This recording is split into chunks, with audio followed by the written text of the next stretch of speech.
అంటే దాని బరువు కాదు, దానిలో ఉన్న శక్తి వల్ల ఎవడు నిలబలేదు.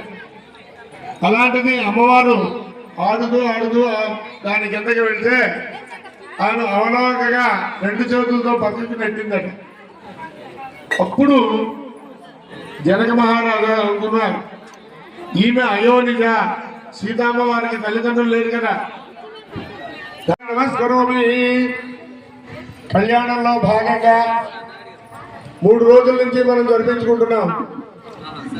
కళ్యాణంలో భాగంగా ఉదయం ప్రారంభంలోనే కళ్యాణాంతం అని ప్రతిష్టలో చెప్తాను. దానికి కావలసిన అంకురారోపణ, అలాగే అంకురారోపణ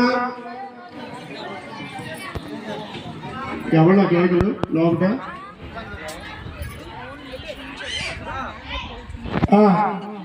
అంకురారోపణ, రక్షాసూత్రధారణ, పరిషత్ ప్రాయశ్చిత్తం, ఋత్విక్ వరణం, ఇవన్నీ కూడా దానిలో భాగమే. ఇప్పుడు స్వామివారికి కళ్యాణం ఏ విధంగా జరిగిందండి? ఒక్కసారి రామాయణంలోకి వెళ్దాం. స్వామివారు మారు రూపంలో ఆకాశమార్గం వెంటనే ఆ పుట్టిన పిల్లని పెట్టులో పెట్టి సముద్రంలో విసిరిచాడు. నువ్వు బతికుంటే కదా నాకు చంపుతాను, నేను బతికుండకపోతే ఏంటవుతుందని అహంకారంతో కాలిశాడు. అది తిరిగి నాగలి చాటుకి దున్నుతుంటే జనక మహారాజు దొరికింది.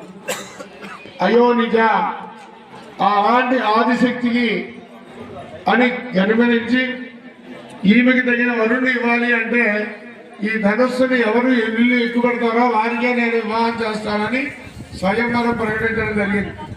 అలా స్వయంవరం ప్రకటిస్తే రావణాసుడు కూడా వచ్చాడు, అనేక మంది రాజులు వచ్చారు. ఎంతమంది వెళ్ళేవారు, ఎక్కలేక పడిపోయి పడిపోయి వచ్చేవారు. అప్పుడు గురువు గారు ఆశీస్సులు ఉంటే ఏ ప్రకారంగా జరుగుతుంది అందుకు రామలక్ష్మణుడు చూశాడు.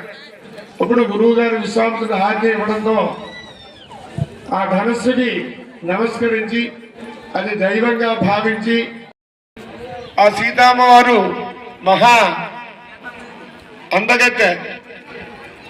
ఎంత అందగత్తె అంటే స్త్రీలు కూడా మోహించేవాళ్ళట. అలాంటి బంగారము ఛాయలో ఉండేటువంటి సీతామ్మవారిని చిన్నతనంలో తండ్రి ఒక సంఘటన చూశాడు. ఏమని?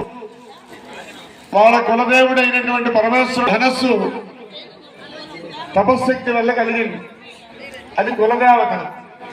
ఆ ధనస్సుని మల్లయోధులు లాంటి వాళ్ళు కనీసం 100 మంది వచ్చి కూడా కదపలేదంట.